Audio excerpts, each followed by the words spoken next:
سورۃ یوسف شروع ہوئی۔ یہ کتاب الف رام را، یہ کتاب روشن کی آیاتیں ہیں، کتاب روشن کی آیاتیں ہیں۔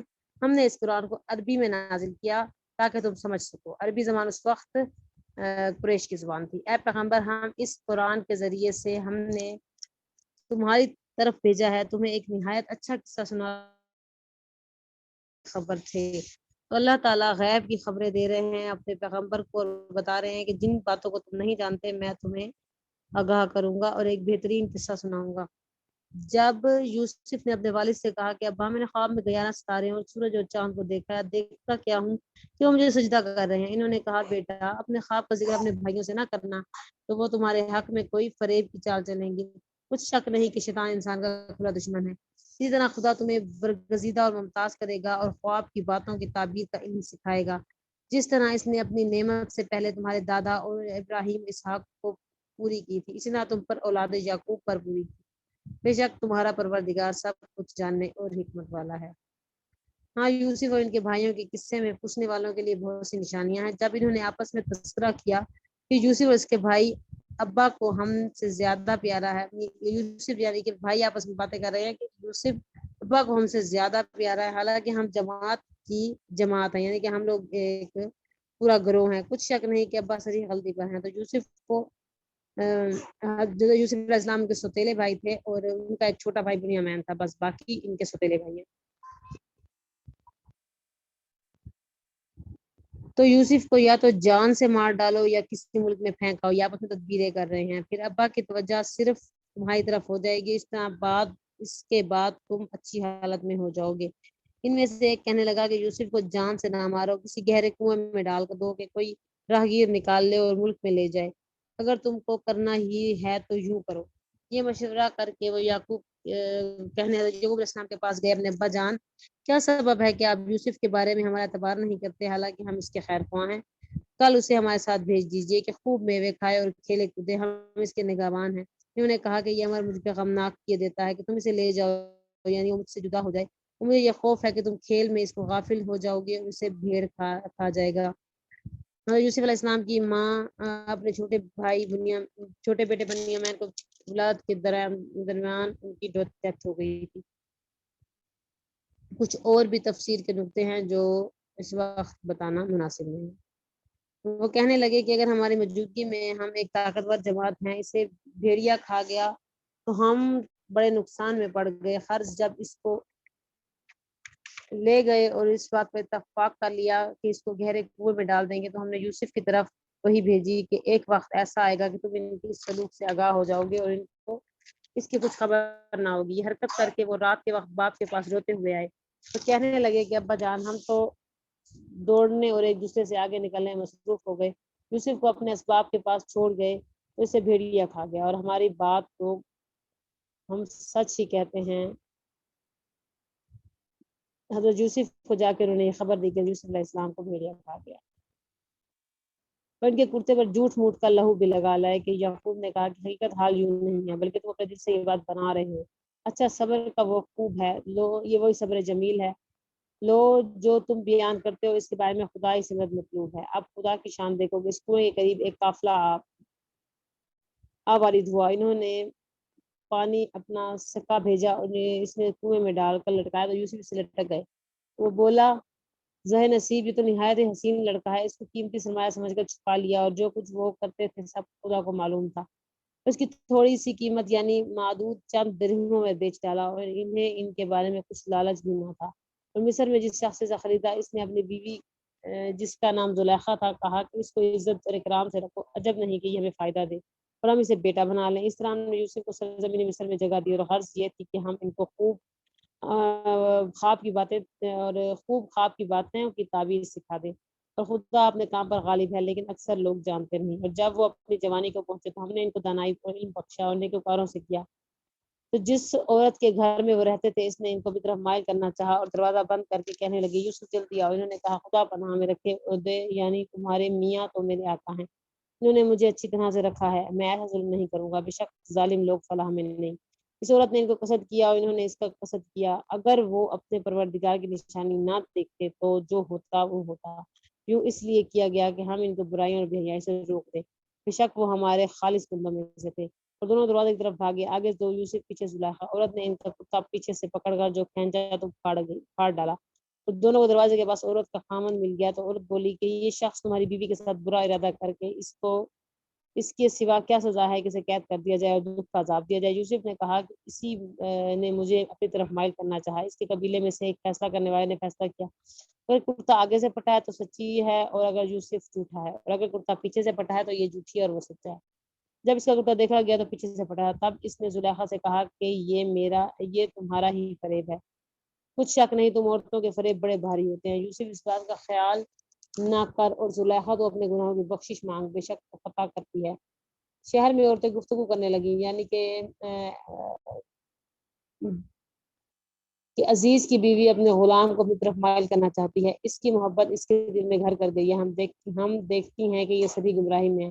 پھر زلیخا نے ان عورتوں کی گفتگو اور حقیقت میں دیدار یوسف کے لیے ایک چال تھی سنی، تو ان کے پاس دعوت کا پیغام بھیجا اور ان کے لیے ایک محفل مرتب کی اور پھل تراشے گئے، لیکن ہر ایک کو چھری دی گئی اور یوسف سے کہا کہ ان کے سامنے باہر لاؤ، باہر آ جاؤ۔ جب عورتوں نے ان کو دیکھا تو ان کا روب ان پر ایسا چھا گیا کہ پھل تراشتے تراشتے اپنے ہاتھ کاٹ لیے اور بے ساختہ بول اٹھی، سبحان اللہ، یہ حسن یہ آدمی نہیں کوئی فضول کو فرشتہ ہے۔ تب زلیخا نے کہا یہ وہی ہے جس کے بارے میں تم مجھے تانے دے دی تھی، بے شک میں نے اس کو اپنی طرف مائل کرنا چاہا مگر یہ بچا رہا، اور اگر یہ کام نہ کرے گا تو میں اس سے کہتی ہوں تو قید کر دیا جائے گا اور ذلیل ہوگا۔ یوسف نے دعا کی، پروردگار جس کام کی طرف تم یہ مجھے بلاتی ہے اس لیے اس کو مجھے قید پسند ہے، اگر تم مجھ سے ان کے فریب کو نہ ہٹائے گا تو میں ان کی طرف مائل ہو جاؤں گا اور نادانوں میں داخل ہو جاؤں گا۔ تو خدا نے ان کی دعا قبول کر لی اور ان عورتوں سے ان مدعوں کے مکر کو رفع کر دیا، بے شک وہ سننے اور جاننے والا ہے۔ پھر باوجود اس کے کہ وہ لوگ نشان دیکھ چکے تھے، ان کی رائے یہی ٹھہری کہ کچھ عرصے کے لیے ان کو قید ہی کر دیں، اور ان کے ساتھ دو اور جوان بھی داخل زندان ہوئے۔ ایک نے ان سے کہا کہ میں نے خواب دیکھا ہے، میں دیکھتا ہوں کہ شراب کے لیے انگور نے کہا کہ میں نے بھی خواب دیکھا ہے، میں دیکھتا ہوں کہ اپنے سر پر روٹیاں اٹھائے ہوئے ہوں اور جانوروں میں سے کھا رہے ہیں، تو ہمیں ان کی تعبیر بتا دیجیے کہ ہم تمہیں نیکوکار دیکھتے ہیں۔ یوسف نے کہا کہ جو کھانا تم ملنے والا ہے وہ آنے نہیں پائے گا کہ میں اسی سے پہلے تم کو اس کی تعبیر بتا دوں گا، یہ ان باتوں میں سے ہے جو میرے پروردگار نے مجھے سکھائی ہے۔ جو لوگ خدا پر ایمان نہیں لاتے وہ روز آخرت سے انکار کرتے ہیں، ان کا مذہب چھوڑے ہوئے ہوں اور اپنے باپ اور دادا ابراہیم اسحاق اور یعقوب کے مذہب پر چلتا ہوں، ہمیں شایان نہیں کہ کسی چیز کو خدا کے ساتھ شریک بنائیں، یہ خدا کا فضل ہے ہم پر بھی اور لوگوں پر بھی، لیکن اکثر لوگ ناشکرے ہیں، شکر ادا نہیں کرتے۔ میرے جیل خانے کے رفیقوں، بھلا کئی جدا جدا آقا اچھے یا ایک خدا یکتا اور غالب؟ جن چیزوں کو تم خدا کے سوا پرستش کرتے ہو وہ صرف نام ہی نام ہے جو تم نے تمہارے باپ دادا نے رکھ لی ہیں، خدا نے ان کی کوئی سند نازل نہیں کی۔ سن رکھو کہ خدا کے سوا کسی کی حکومت نہیں، اس نے ارشاد فرمایا کہ اس کے سوا کسی کو عبادت نہ کرو، یہی سیدھا راستہ دین ہے، لیکن اکثر لوگ نہیں جانتے۔ اپنا کام وہ جیل خانے میں بھی کر رہے ہیں، تبلیغ کی ہے انہوں نے۔ میرے جیل خانے کے رفیقوں، تم میں سے ہر ایک جو پہلا خواب بیان کرنے والا ہے وہ تو اپنے آقا کو شراب پلایا کرے گا، اور جو دوسرا ہے وہ سولی دیا جائے گا اور جانور اس کا سر کھا جائیں گے۔ جو عمر تم مجھ سے پوچھتے ہو یہ فصیل ہو چکا ہے، اور دونوں شخصوں میں سے کسی کی نسبت یوسف نے خیال کیا کہ وہ رہائی پا جائے گا، اس سے کہا کہ اپنے آقا سے میرا ذکر بھی کرنا، لیکن شیطان نے ان کا اپنے آقا سے ذکر کرنا بھلا دیا، اور یوسف کئی برس جیل خانے میں ہی رہے۔ اور بادشاہ نے کہا کہ میں نے خواب دیکھا ہے، دیکھتا ہوں کہ 7 موٹی گائیں ہیں جن کے 7 دبلی گائیں کھا رہی ہیں، اور 7 خوشیں سبز ہیں اور 7 خوشیں سخت خشک۔ اے سرداران، اگر تم خواب کی تعبیر دے سکتے ہو تو مجھے میرے خواب کی تعبیر بتاؤ۔ انہوں نے کہا کہ یہ تو پریشان سے خواب ہیں، ہمیں ایسے خوابوں کی تعبیر نہیں آتی۔ اب وہ شخص جو دونوں قیدوں میں سے رہائی پایا گیا تھا، سے مدت کے بعد وہ بات یاد آ گئی، بول اٹھا کہ میں آپ کو اس کی تعبیر لا بتاتا ہوں، مجھے جیل خانے کے جانے کی اجازت دیجیے۔ غرض وہ یوسف کے پاس آئے اور کہنے لگے، یوسف اے بڑے سچے یوسف، ہمیں اس خواب کی تعبیر بتائیے کہ 7 موٹی گائیں 7 دبلی گائیں کھا رہی ہیں، اور 7 خوشے سبز اور 7 سوکھے ہیں، تاکہ میں لوگوں کے پاس جا کر تعبیر بتاؤں، عجب نہیں کہ وہ تمہاری قدر جانے۔ انہوں نے کہا کہ تم لوگ 7 سال متواتر کھیتی کرتے رہو گے، اور جو غلہ کاٹو گے تھوڑے تھوڑے غلے کے سوا جو کھانے میں آئے اسے خوشیوں میں ہی رہنے دینا، مطلب جو دانے کے خوشے ہوتے ہیں ان کا خوشوں میں ہی رہنے دینا۔ پھر اس کے بعد خشک سالی کے 7 سخت سال آئیں گے، جو غلے کو تم نے جمع کیا رکھا ہوگا اس سب کو کھا جائے گا، اس سب کو کھا جائیں گے، صرف وہی تھوڑا سا رہ جائے گا جو تم احتیاط سے رکھ چھوڑو گے۔ پھر اس کے بعد 1 سال آئے گا